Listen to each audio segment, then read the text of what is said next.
pasukan Romawi tak kuasa menahan gempuran muslimin di wilayahnya sendiri. Dengan kekuatan penuh, kaum muslimin di bawah pimpinan khalifahnya sendiri berhasil memenangi peperangan besar di wilayah Romawi Timur.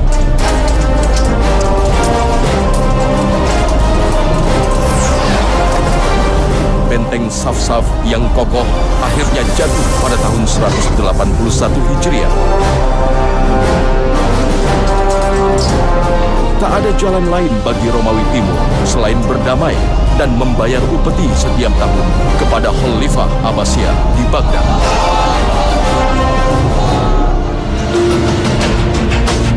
Inilah salah satu jihad yang selalu dilakukan Khalifah Abbasiyah yang adil dan bijaksana. Ia sendiri yang turun memimpin pasukan untuk meninggikan kalimah Allah dari hinaan bangsa Romawi.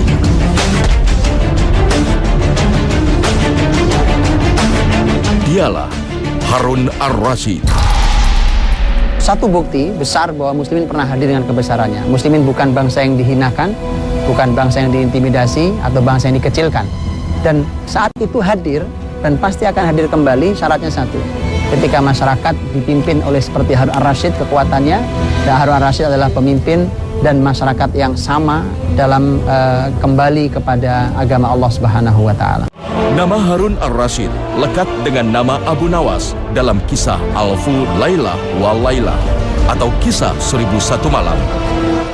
Sosok yang digambarkan sebagai raja glamor yang senang dengan minuman keras. Kisah-kisahnya penuh dengan peristiwa ajaib yang justru mirip dengan kisah-kisah legenda dari Persia atau India.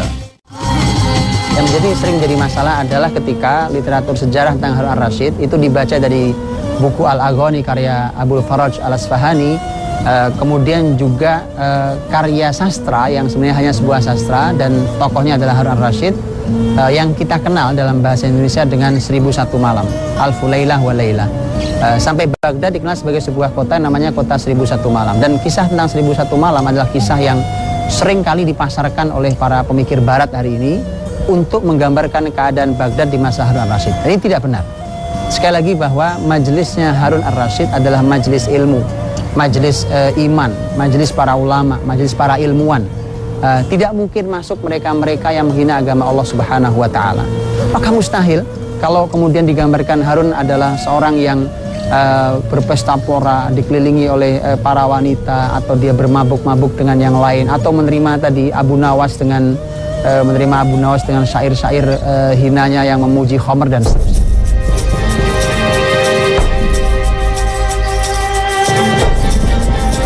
Sebuah gambaran kehidupan yang bertolak belakang dari catatan sejarah tentang kebesaran kekhalifahan Abbasiyah di Baghdad, Irak. Kekhalifahan yang berhasil mengantarkan kaum muslimin pada puncak kejayaannya, bahkan menjadi salah satu negeri adidaya di dunia pada abad ke-8 Masehi.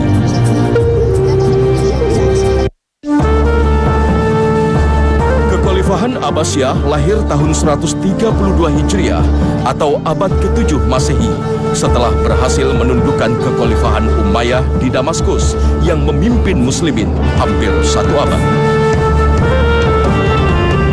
Abbasiyah sendiri merujuk pada keturunan Abbas bin Abdul Muthalib, paman Rasulullah Shallallahu Alaihi Wasallam. Pusat pemerintahan kemudian berpindah ke Baghdad, Irak.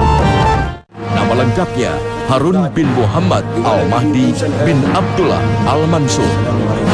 Dari garis keturunan Abbas bin Abdul Muthalib, paman Rasulullah Shallallahu Alaihi Wasallam.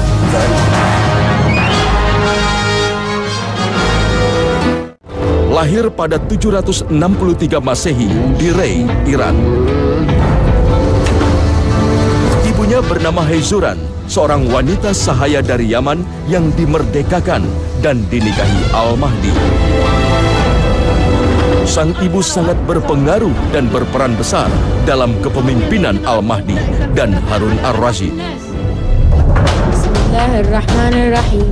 Sejak belia, Harun ar-Rasyid ditempa dengan pendidikan Islam dan pemerintahan di lingkungan istana. Sebagai putra mahkota kedua setelah Musa al-Hadi, sejak kecil hingga remaja, Harun ar-Rasyid belajar ilmu pemerintahan pada Yahya al-Barmaki, seorang Persia yang dekat dan banyak membantu kekhalifahan Abbasiyah.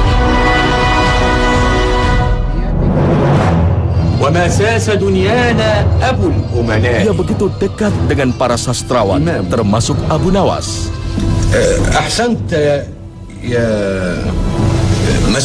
Abu Nawas. Sekalipun tak sepopuler sastrawan Baghdad lainnya, Abu Nawas tercatat sebagai sastrawan yang pernah mewarnai kehidupan Harun ar-Rasyid.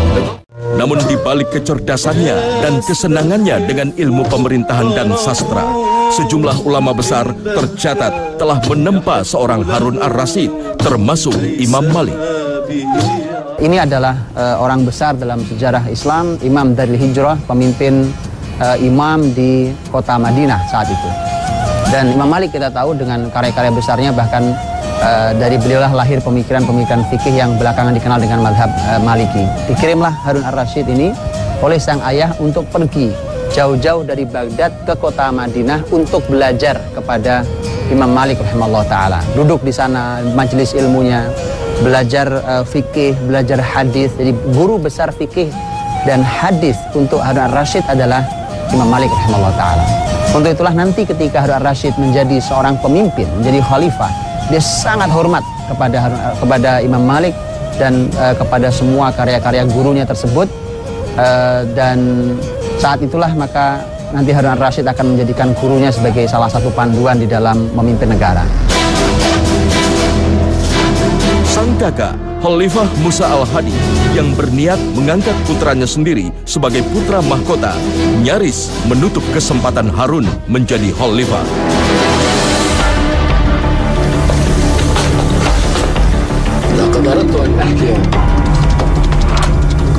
Namun kehendak Allah justru mengantarkan Harun pada takdirnya.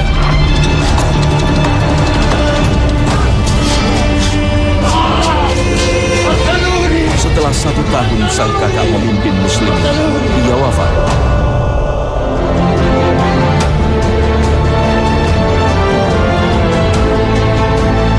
Maka pada tahun 170 Hijriah, Harun ar-Rasyid yang saat itu baru berusia 20 tahun dibaiat menjadi Khalifah Abbasiyah yang kelima. Ada hal yang menarik besar yaitu buat kita adalah bahwa di 170 Hijriah itu usia Harun ar-Rasyid baru 20 tahun. Jadi kurang lebih sekitar 20 tahun. Karena dia lahir pada tahun 150 Hijriah. Pada tahun 170 dia dibaiat, artinya dia memimpin sebuah wilayah yang besar itu di usia 20 tahun. Dan Harun ar-Rasyid saat itu sudah menikah, kemudian sudah memimpin di usia 20 tahun. Dan mari kita pikirkan hari ini tentang usia kita, berapa usia kita dan apa karya kita. Untuk kita membandingkan, kalau kemudian ternyata tidak sama, maka kita wajib bertanya, mengapa mereka bisa dan kita tidak bisa? Jawabannya hanya satu, bahwa karena mereka masih berpegang pada pendidikan yang Islami. Pada tahun 187 Hijriah, Romawi yang sebelumnya telah ditundukkan Harun ar-Rasyid berkhianat dan membatalkan perjanjian secara sepihak. Nakfur, raja Romawi yang menggantikan Ratu Erin, bahkan meminta pada Khalifah Harun untuk membayar upeti dan mengembalikan jizyah atau upeti perlindungan yang sebelumnya dibayarkan pada muslimin. Inilah yang membuat Khalifah Harun mengumumkan jihad dan ia sendiri memimpin pasukan melawan Romawi. Laqad sadaqa ar-rasul hina qala la fadla li'arabiyyin 'ala 'ajamiyyin illa bit-taqwa. Wa taqwa Allah ta'atuh. Wa ahabbu at-ta'ati ila Allah wa rasulih iqamatu sha'air dinih wal jihad fi sabilih. Fajahidu وقاتلوا لتكون كلمة الله هي العليا وكلمة الذين كفروا السفلى. Pasukan Romawi yang sempat menyerang sejumlah wilayah perbatasan dan menjadikan warga sebagai tawanan tak kuasa menghadapi gempuran muslimin.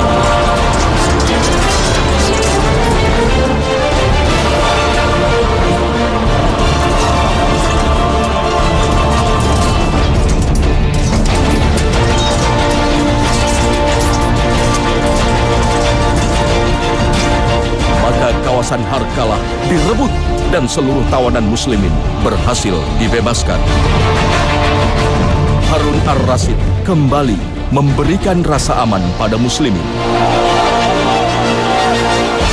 Inilah semangat jihad yang menyala di hati Khalifah Harun ar-Rasyid. Sejarah mencatat, di sela mengurus pemerintahan muslimin, Harun ar-Rasyid menyelanya dengan jihad dan haji.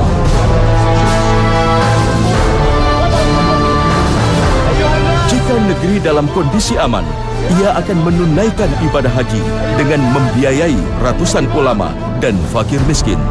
Harun ar-Rasyid tidak hanya seorang pemimpin yang berada di balik layar. Dia langsung turun bahkan ke medan jihad. Bahkan langsung memimpin jihad.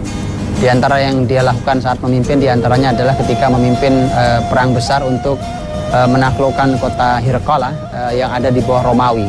Dikarenakan pemimpin mereka yang angkuh itu, maka langsung Harun ar-Rasyid yang hadir. Dan setelah perang itu Harun ar-Rasyid punya satu semacam tutup kepala atau topi yang ditulis di topi itu tulisannya adalah Ghazi wa Hajj atau Ghazi Hajj. Jadi jihad dan haji. Maka dari itulah konsepnya Harun ar-Rasyid adalah kalau tahun ini dia jihad, tahun depan dia haji. Begitu seterusnya. Tetap nyala bahwa semangat dalam dirinya untuk terus berjihad, apalagi setelah dia mendengar hadis Nabi SAW di mana Rasulullah SAW pernah bersabda bahwa orang-orang yang syahid fisabilillah akan berharap dia setelah terbunuh syahid akan terharap dia hidup lagi, kemudian terbunuh lagi, hidup lagi, terbunuh lagi. Karena begitu nikmatnya mati syahid. Itulah yang membuat Harun ar-Rasyid tergerak bahwa saya harus ikut kalau begitu dalam jihad ini. Banyak hal yang patut ditiru para pemimpin Islam di abad ke-21 ini dari sosok khalifah besar muslim ini. Sebagai pemimpin, dia menjalin hubungan yang harmonis dengan para ulama, ahli hukum, penulis, qori, dan seniman. Ia kerap mengundang para tokoh informal dan profesional ke istana untuk mendiskusikan berbagai masalah. Aba Sulaiman, أعطي هذا العالم بوزن كتبه ذهبا. بورك فيك يا أمير المؤمنين، وإذا أذنت لي فلينفق هذا المال على من ينسخ ما كتبت لينتفع به الناس من بعدنا. وأمرنا بإنشاء دار للنساخين والوراقين وأرباب القلم لينسخوا كل ما كتبه قلم من قبلنا وليترجموا ما كتبه غيرنا من الأمم في لغتهم. نفع الله بك الأمة في يومها وغدها وأرشدك إلى الخير وأرشد بك، ولا عجب أن لقبك سلفك الصالح هارون الرشيد. Harun ar-Rasyid begitu menghargai setiap orang. Itulah salah satu yang membuat masyarakat dari berbagai golongan dan status amat menghormati, mengagumi, dan mencintainya.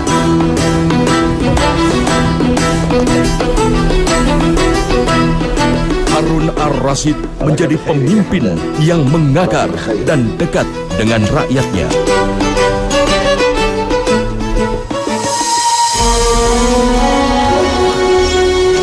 Setiap kebijakan-kebijakan yang akan diputuskan Harun ar-Rasyid, ia selalu mengonsultasikannya pada para ahli ilmu. Satu di antaranya adalah Imam Syafi'i. Imam Syafi'i rahimahullah ta'ala begitu mengagumkan di mata Harun ar-Rasyid, begitu hormatnya walaupun usia sama. Ini orang yang mengerti bahwa ahli ilmu agama ditempatkan oleh seorang pemimpin di atas dirinya, bukan seorang ahli agama yang ada di bawah kepemimpinan. Karena dengan itulah maka ahli agama akan bisa memberikan teguran kepada seorang pemimpin kalau salah. Dan itulah yang dilakukan oleh Imam Syafi'i. Imam Syafi'i setiap memberikan nasihat, seringkali Harun ar-Rasyid memberikan uang begitu pulang. Tapi yang perlu diketahui bahwa diterima oleh Imam Syafi'i, tapi ditebarkan sepanjang jalan, diberikan pada siapapun yang dia temui, sampai di rumah tidak satu dinar pun dia pegang. Itu Imam Syafi'i rahimahullah ta'ala. Supaya dia bisa menjaga kenetralan dirinya. Sah, uang itu halal, pemberian. Tetapi inilah ulama dahulu dan beginilah pemimpinnya. Seorang ulama yang menjaga kenetralan dirinya dalam memberikan fatwa ilmu, dan seorang pemimpin negara yang tunduk kepada syariat Islam yang disampaikan oleh para ahli ilmu. Sampai Harun ar-Rasyid suatu hari berkata bahwa aku berharap mudah-mudahan Allah memperbanyak orang seperti kau, wahai Syafi'i, di dalam keluarga besarku. Salah satu puncak pencapaian yang membuat namanya melegenda adalah perhatiannya dalam bidang ilmu pengetahuan dan peradaban. Di masa kepemimpinannya terjadi penerjemahan karya-karya dari berbagai bahasa. Inilah yang menjadi awal kemajuan yang dicapai Islam menggenggam dunia dengan ilmu pengetahuan dan peradaban.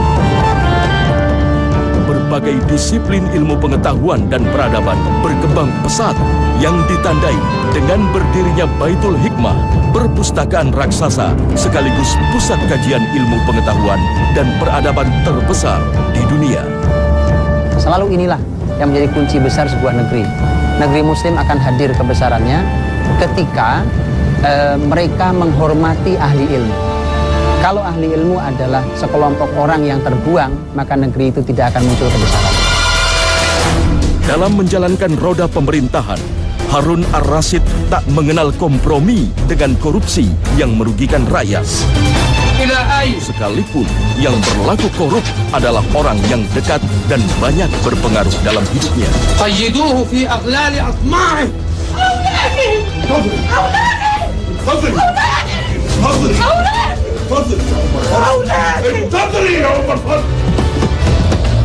Tanpa ragu-ragu, Harun ar-Rasyid memecat dan memenjarakan Yahya al-Barmaki yang diangkatnya sebagai Perdana Menteri.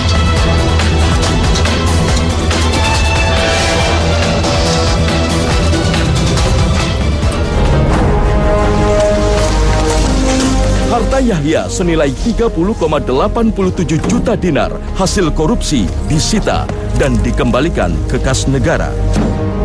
Itu sebabnya muslimin hidup dalam gelimang kesejahteraan. Tercatat di masanya, sedikit orang yang hidup kekurangan. Pada masa itu, sangat sulit mencari orang yang akan menerima zakat, infak, serta sedekah karena tingkat kemakmuran yang merata. Untuk membuktikannya, tak jarang Harun ar-Rasyid melakukan penyamaran di malam hari untuk menyelidiki secara langsung kondisi masyarakatnya. Sama seperti yang dilakukan Umar bin Khattab dan Umar bin Abdul Aziz.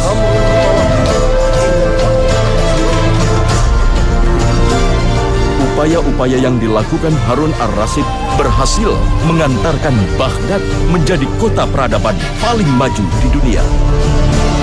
Kota Baghdad sebagai pusat pemerintahan saat itu adalah merupakan kota terbaik di dunia saat itu, kota terbesar, kota yang sangat ramai, kemudian semua fasilitas, infrastruktur masyarakat, menjadi kota pusat peradaban dunia, kota terbaik yang ada di muka bumi. Hanya ada satu kota yang bisa menyainginya, yaitu Cordoba, yang saat itu juga muslimin yang punya, yang di bawah kepemimpinan masyarakat atau dinasti Bani Umayyah yang telah berlari ke arah Andalus. Maka saat itu dua kota besar yang ada, di timur ada Baghdad dan di barat ada Cordoba, dan dua-duanya adalah dua kota yang dimakmurkan oleh muslimin. Beginilah seharusnya muslimin ketika memimpin sebuah kota, maka dia memakmurkannya hingga menjadi kota nomor 1 di dunia. Tahun 193 Hijriah, Harun ar-Rasyid berangkat memimpin perang Tus di wilayah Khurasan.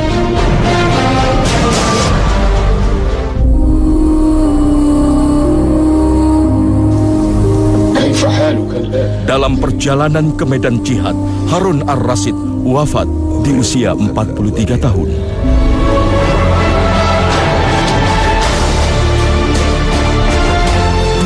Tiga tahun memimpin kaum muslimin, Harun ar-Rasyid berhasil mengantarkan muslimin pada puncak kemajuannya.